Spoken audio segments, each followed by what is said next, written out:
The sickening sound of my comrade's desperate gasping still haunts me. I turned to find Omar standing over James, empty bottle in hand, smiling as my friend's ventilator alarm blared. How would you react if someone deliberately sabotaged a veteran's lifeline? Comment below. My name is Michael Anderson, a 65-year-old retired Army colonel who served 30 years in Special Forces. After 3 combat tours and a Distinguished Service Cross, I thought I'd seen humanity at its worst. I was wrong. I moved to Veterans Haven Rehabilitation Center last year after my wife passed away. The facility, designed specifically for aging veterans with medical needs, seemed perfect. With well-maintained grounds, accessible buildings, and specialized care staff, it offered both independence and support. My closest friend at Veterans Haven is James Harper, a 60-year-old former Marine who served alongside me in Desert Storm. James suffers from severe pulmonary fibrosis, the result of toxic chemical exposure during deployment. He requires a portable ventilator to breathe, a sophisticated device that literally keeps him alive. We bonded quickly, sharing the unspoken understanding that only exists between men who faced combat together. Though from different branches, we recognized in each other the same commitment to duty, honor, and country. James's condition limited his mobility, but his intellect remained razor-sharp, his humor intact despite his daily battles for breath. I never imagined that the greatest threat to James wouldn't come from his failing lungs, but from a calculated act of hatred right here on American soil. Omar Kazim joined Veterans Haven's maintenance staff 3 months ago. Early 30s, slightly built with a perpetual smile, he kept to himself but was unfailingly polite. Something about him, though, triggered my old combat instincts, a sixth sense developed through years behind enemy lines. While other staff members freely discussed their backgrounds, Omar remained vague about his past. He claimed to have immigrated from Lebanon 10 years ago, but his accent seemed inconsistent. When veterans shared stories, I noticed his smile tightening, a barely perceptible hardening in his eyes. Our first direct interaction occurred when I found him examining James's ventilator while my friend napped. He claimed to be ensuring the equipment had proper electrical supply, but maintenance staff weren't responsible for medical equipment. The medical technicians handle that, I said, standing in the doorway. Omar flinched, hand jerking away from the device. Just being thorough, sir, he replied, that practiced smile returning instantly. We want everyone comfortable. As he brushed past me, I noticed something unusual, a small notebook filled with Arabic script tucked partially into his pocket. Not unusual for an Arabic speaker, but odd for someone supposedly performing electrical checks. That evening, I mentioned my concerns to Frank Martinez, our building security officer and a former military police sergeant. He promised to review Omar's employment file.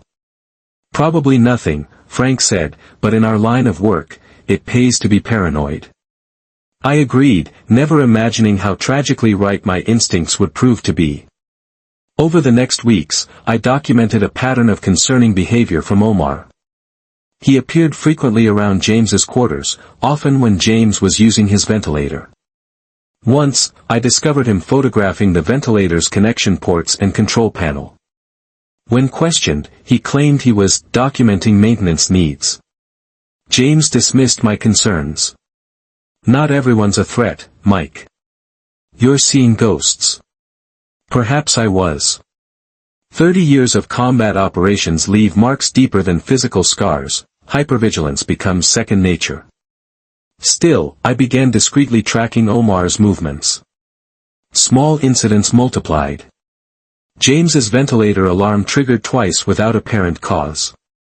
Maintenance reports showed someone had accessed the utility room containing the backup power supply for medical equipment. Each incident could be explained away, but together they formed a disturbing pattern. When James's spare ventilator battery disappeared, only to reappear, misplaced, in a supply closet, I brought my concerns to Director Caroline Marshall, a retired Army nurse. Colonel Anderson, she said, reviewing my notes, I understand your concerns, but we can't accuse staff without concrete evidence. Omar's background check was clean. His references checked out. Background checks only reveal what's on record, I countered. I've dealt with infiltrators who had flawless cover identities. She nodded respectfully but remained non-committal. I'll increase security around medical equipment storage, but that's all I can do without more evidence. Frustrated, I enlisted help from my network of veterans at the facility. Bill Thompson, a former Navy intelligence officer, offered to research Omar's background more thoroughly. Sarah Jenkins, who'd served as a combat medic, agreed to check James's ventilator for tampering. Sarah found nothing conclusive but noted something concerning: there's residue around the air intake that shouldn't be there. Could be normal dust, but it's not distributed like environmental particles would be. Meanwhile, Bill's informal investigation hit roadblocks. His documentation looks legitimate, but there's a 2-year gap in his employment history that nobody can account for. The situation escalated when James experienced a sudden respiratory attack during dinner. Medical staff responded quickly, attributing it to a possible filter malfunction. As they stabilized him, I noticed Omar watching from across the dining hall, his expression unnervingly blank. "We need to be more careful," James admitted finally, his brush with respiratory failure having shaken his previous dismissal of my concerns. "Something doesn't add up." I nodded grimly. "From now on, you're never alone with your equipment." Veterans Day arrived with perfect autumn weather, and Veterans Haven planned its annual celebration on the facility's spacious grounds. Nearly 100 residents and their families gathered for a day of remembrance and camaraderie. The administration had erected a large pavilion, decorated with flags and service emblems from all military branches. A color guard of active duty personnel stood at attention near a memorial wall listing the names of fallen service members. Tables laden with food surrounded a central area where veterans shared stories, reconnected with old friends, and enjoyed rare moments of lightheartedness. James insisted on attending despite his weakened condition. "I haven't missed a Veterans Day ceremony in 40 years, he declared, adjusting his portable ventilator. "Not starting now." I helped him position his wheelchair near the memorial wall, where the terrain was level and access to power outlets was available if needed. His ventilator hummed steadily, the sound nearly lost amid the conversations and occasional laughter surrounding us. Several residents stopped to greet us, many wearing caps or pins indicating their service branches and campaigns. Director Marshall delivered a moving speech about sacrifice and service, and for a brief hour, the burdens many residents carried, physical disabilities, PTSD, survivor's guilt, seemed lighter in the company of those who truly understood. I noticed Omar moving through the crowd, ostensibly collecting trash but consistently positioning himself near clusters of veterans.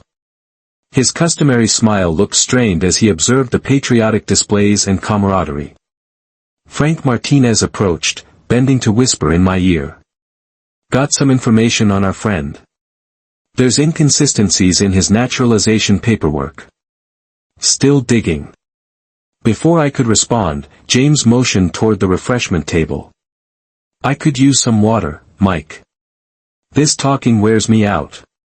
"I'll get it," I replied, checking his ventilator's battery level out of habit. "Full power, filters clear. I'll be right back." As I moved toward the refreshment table, I saw Omar glance in my direction, then subtly change course toward James. Something in his movement, a predator's focus, sent alarm bells ringing in my head. At the refreshment table, I filled 2 cups with water, keeping James in my peripheral vision. A group of visitors momentarily blocked my view as they gathered for a photo. When they moved, I saw Omar standing beside James's wheelchair, leaning down as if in conversation. Something was wrong. James's posture had stiffened, and Omar's hand hovered near the ventilator. I abandoned the drinks and pushed through the crowd. Then I heard it, the shrill, unmistakable alarm of James's ventilator, followed by his desperate gasping. I sprinted the remaining distance, adrenaline surging as it had decades ago on distant battlefields. The scene I returned to is forever seared into my memory. James hunched forward, struggling for breath, his lips already turning blue.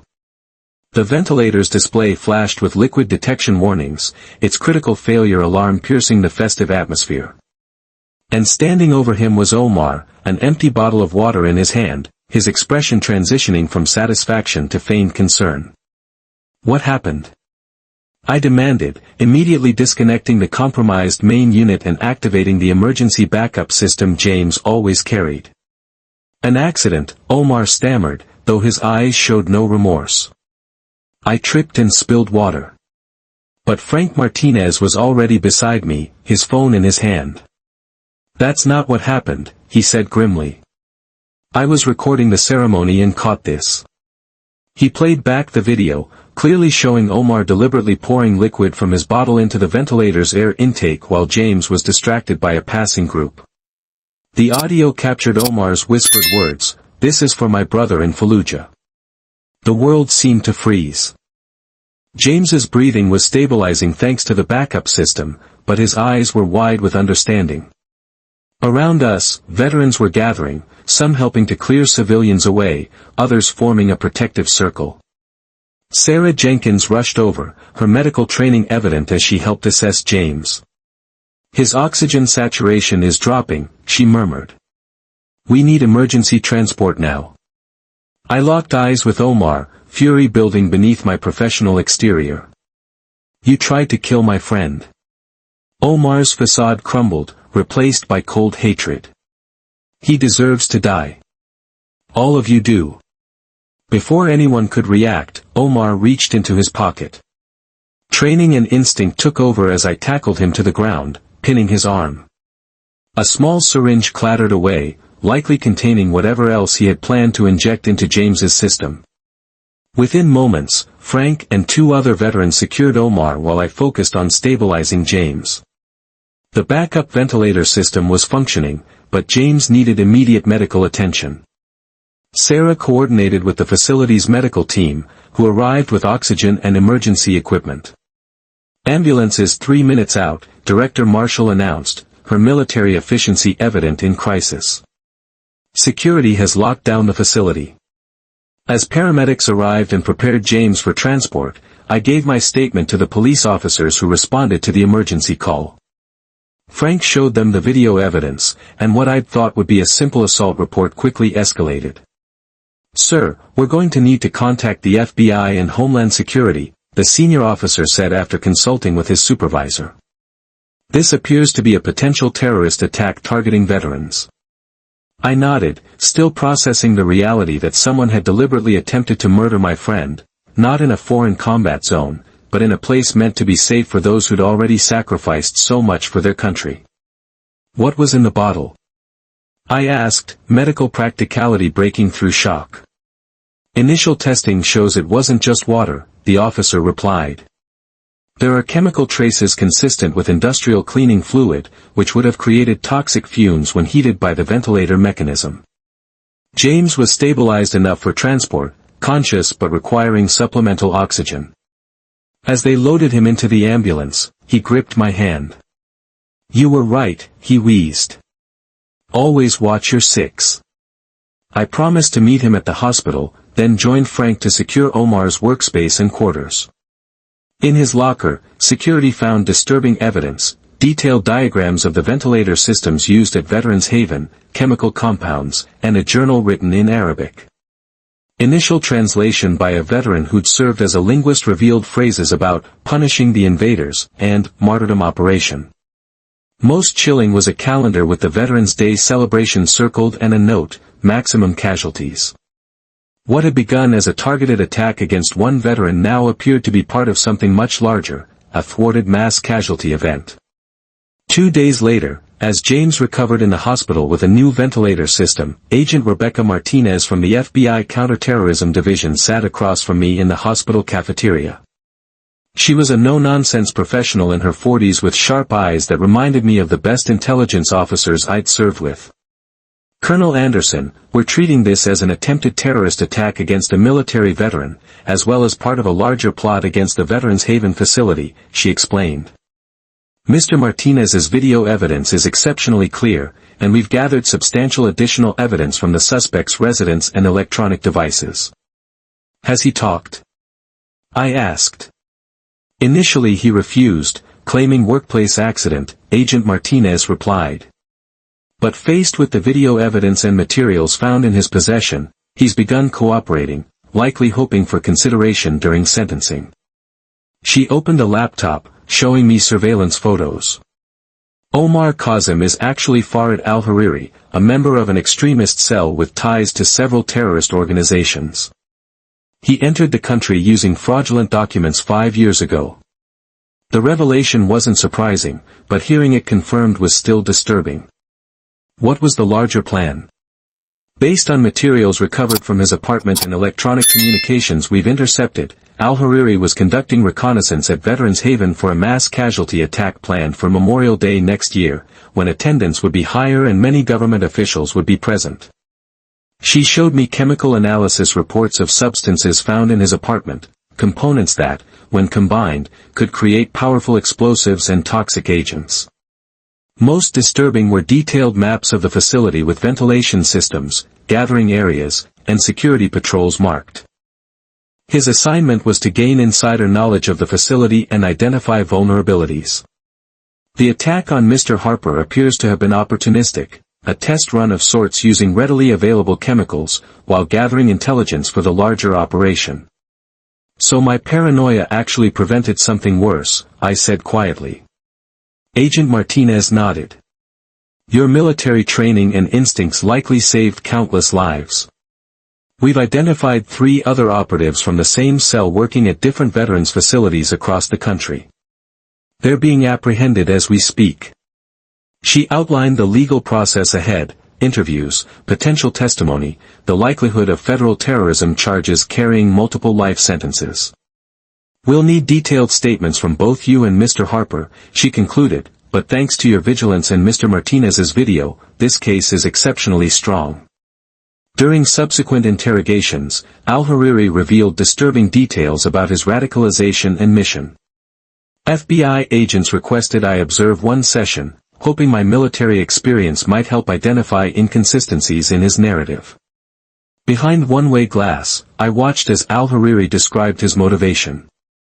Americans killed my family in an airstrike, he claimed. Your veterans deserve to suffer as civilians in my country suffered. The FBI interrogator, a former military intelligence officer, methodically dismantled his justifications while extracting operational details. Al-Hariri eventually admitted the Veterans Haven attack was meant to be a precursor to larger coordinated attacks targeting VA hospitals and military ceremonies. The ventilators were perfect, he said with chilling detachment. They use compressed oxygen. With the right contaminant, they become delivery systems for toxic gases. What struck me most was his complete dehumanization of veterans, viewing us not as individual humans but as faceless representatives of American military power. In his mind, James wasn't a person with family, hopes, and struggles, but merely a symbol to be destroyed. Was Kazim even your real name? I asked when permitted one question. He smiled coldly. It belonged to a man who trusted Americans. He died for that mistake. His casual cruelty confirmed what combat veterans know all too well: ideological hatred erases human connection, making atrocities possible. The Veterans Haven community rallied around James with the cohesion of a well-trained military unit. Director Marshall implemented immediate security enhancements, including biometric verification for all staff and enhanced screening procedures. But the most powerful response came from the veterans themselves. When James returned from the hospital after 5 days of recovery, he found the entrance lined with residents standing at attention, many in their old uniforms or service caps, rendering salutes as his transport arrived. Master Sergeant Wilson, an 80-year-old Korean War veteran, had organized an honor guard. When one of us is attacked, all of us are attacked, he declared. We take care of our own. The community center had been transformed with welcome banners and a special area where residents had arranged military memorabilia representing every conflict from World War II to Afghanistan, a powerful reminder of the unbroken line of service connecting everyone present. Former combat medics created a volunteer rotation to check on James regularly. Intelligence veterans established an informal security committee to work with facility management on vulnerability assessments. Even residents with severe PTSD, who typically avoided social gatherings, emerged to show solidarity. "Never thought I'd have brothers in arms watching my six again," James said, visibly moved by the display. Most touching was a hand-carved plaque presented by the Veterans Haven Woodworking Group, inscribed with words that captured the moment perfectly: "All gave some gave all, none walk alone." The attack had targeted one veteran but had instead strengthened the bonds between all of us. The legal machinery moved with remarkable efficiency. Within weeks, al-Hariri was indicted on multiple federal charges including attempted murder, terrorism, and conspiracy. His case was designated high priority by the Justice Department, which sought a life sentence without possibility of parole. James and I both provided testimony to the grand jury, recounting the events and their impact.